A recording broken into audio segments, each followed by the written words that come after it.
Tengo 80 años. Y si hay algo que he aprendido en todo este tiempo, es que la vida no suele avisarte cuando está a punto de sorprenderte. Simplemente aparece así, como una tarde de lluvia en Buenos Aires que nadie previó, que empapa el asfalto y hace que el mundo parezca nuevo y aterrador al mismo tiempo. Vivo aquí en el barrio de Palermo desde hace más de 40 años, en esta misma casa de tejado colonial, con el patio donde mis hijos crecieron y donde Elena plantó un árbol de jabuticaba que hasta hoy insiste en dar frutos cada mes de septiembre. Yo cuido este patio como si cuidarlo fuera una forma de seguir conversando con ella. A veces funciona, a veces no. Mi rutina, si es que puedo llamarla así, siempre comienza de la misma manera. Me despierto antes de que salga el sol. Me quedo sentado al borde de la cama por un tiempo que no puedo medir bien, no porque esté cansado, sino porque el silencio de la habitación todavía pesa de una manera que necesita ser atravesada despacio. Después voy a la cocina, pongo agua a hervir y preparo mi café. Durante muchos años preparé dos. Hoy preparo uno. Este detalle parece pequeño para quien está fuera. Para mí es el primer momento del día en que siento el tamaño del espacio que ocupa la ausencia. Mi nombre es Fabricio, Fabricio Andrade Mourão. Trabajé durante más de 30 años como ingeniero civil aquí en Córdoba. Ayudé a construir puentes, viaductos, edificaciones que aún están en pie por ahí. Siempre me enorgullecí mucho de eso. Construir cosas para que duraran era una especie de filosofía de vida. Irónicamente, las estructuras que más importaban en mi vida privada fueron las que menos atención recibieron. Tengo dos hijos. Camila, la mayor, vive en La Plata, a 20 minutos de aquí. Es médica, una mujer fuerte, determinada, con la sonrisa generosa de su madre y la terquedad que, por honestidad, debo admitir que heredó de mí. Ella llama por teléfono todas las semanas, aparece cuando puede, y yo siempre me siento más ligero después de que se va, incluso extrañándola antes de que llegue a la puerta. Y luego está Eduardo, mi hijo menor.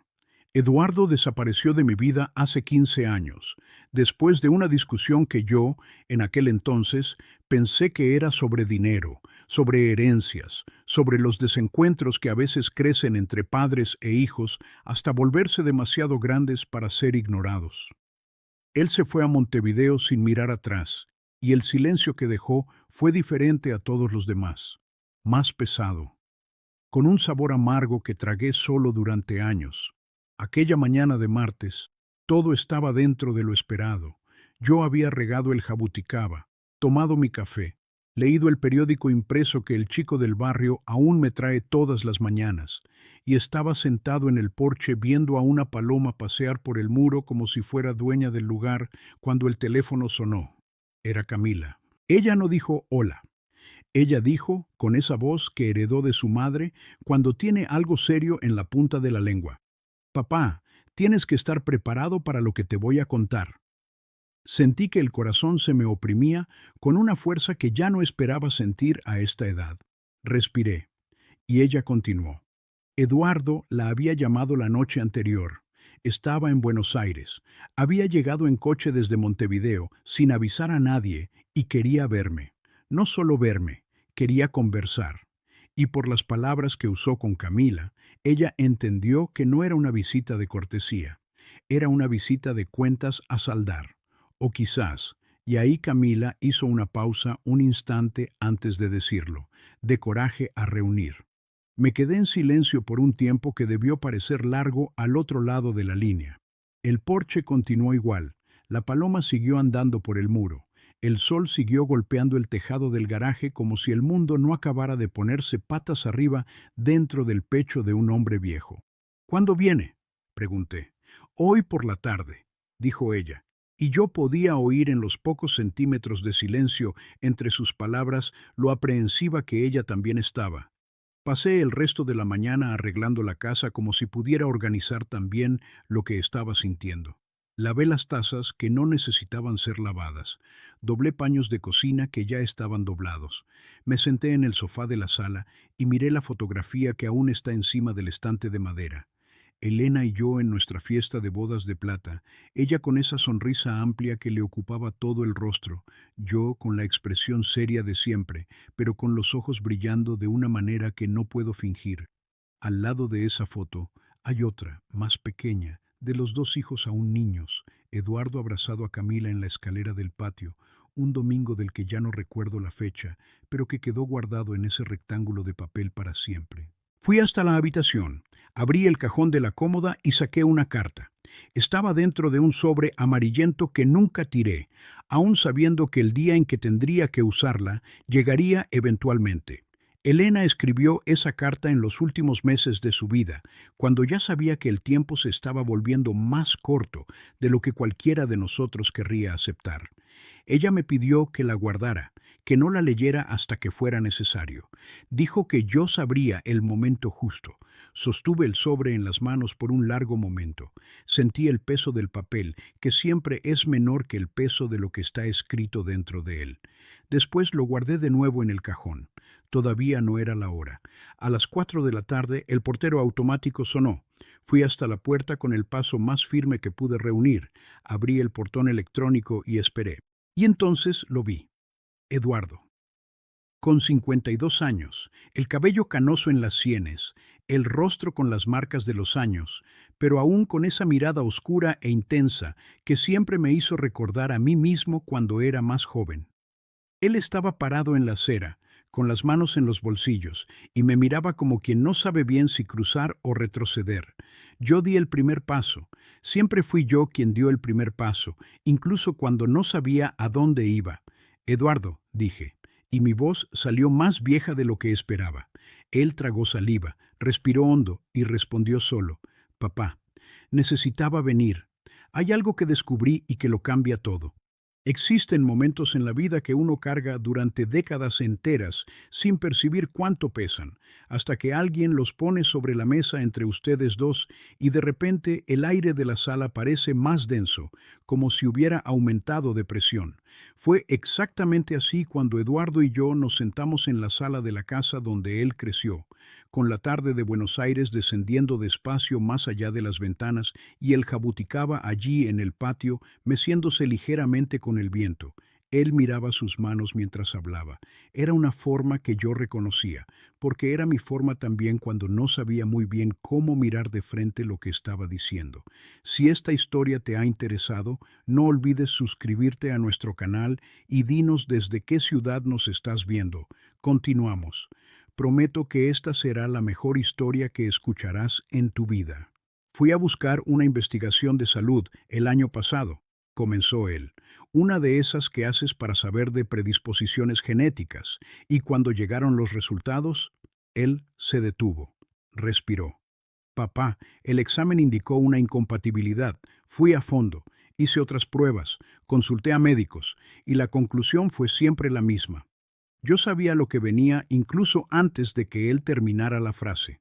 Lo había sabido durante 52 años, y cuando oí las palabras saliendo de la boca de mi hijo, sentí no un choque, sino una especie de alivio doloroso, como cuando una presión que has aprendido a cargar finalmente encuentra dónde posarse. No soy tu hijo biológico, dijo él, y la voz tembló solo al final, en ese espacio donde las palabras se encuentran con las emociones que intentamos contener. La sala quedó en silencio por unos segundos. Eduardo levantó los ojos y me miró con una expresión que yo nunca había visto en él antes. Era una mezcla de dolor, ira antigua y algo que parecía una súplica disfrazada de acusación.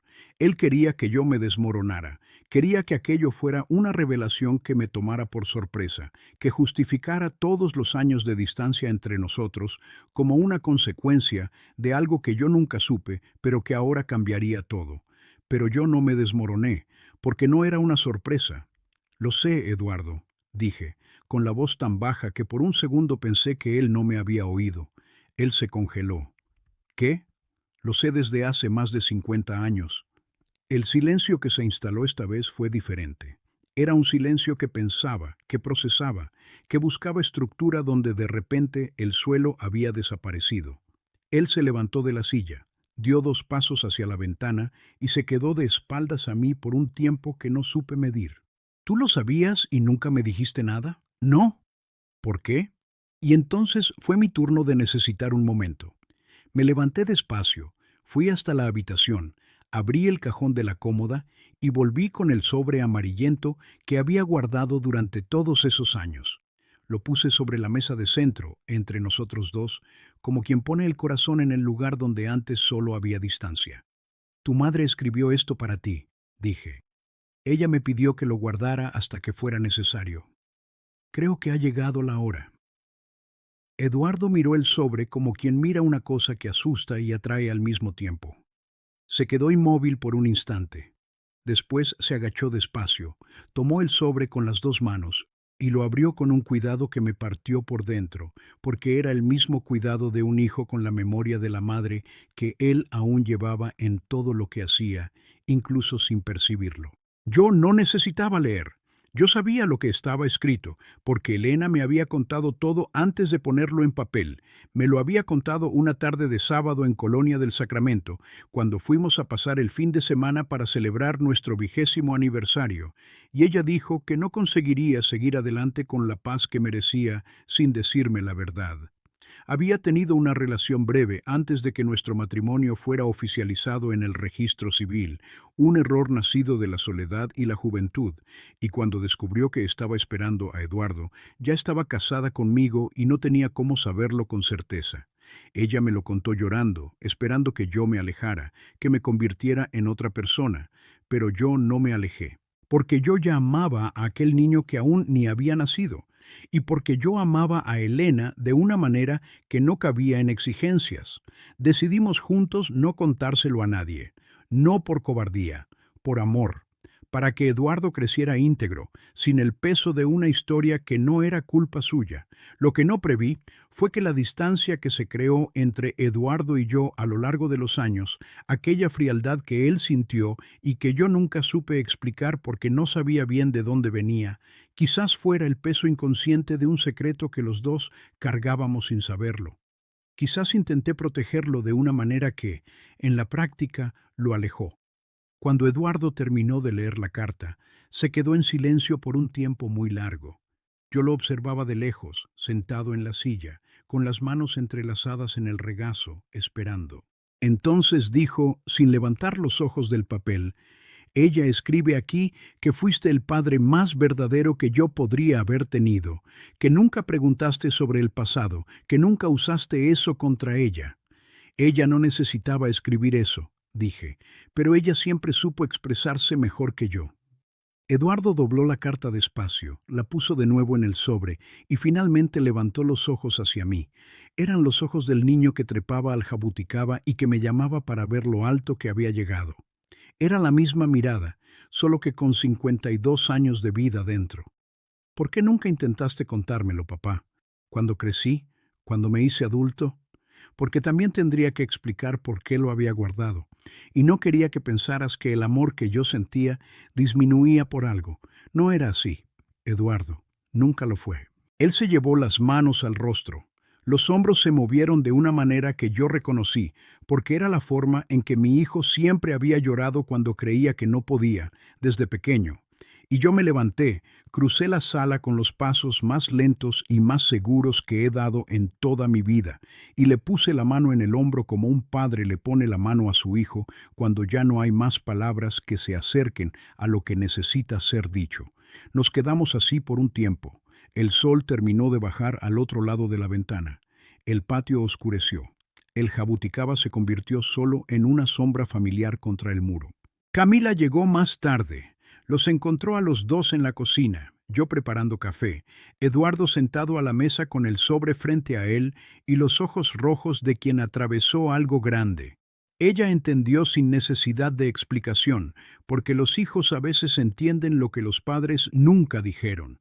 Se sentó al lado de su hermano, le tomó la mano y me miró con un asentimiento de cabeza que era al mismo tiempo pregunta y respuesta. Servimos 3 tazas. La primera vez en muchos años que mi mesa tuvo ese número justo de personas alrededor. Aquella noche, Eduardo durmió en la habitación que había sido suya.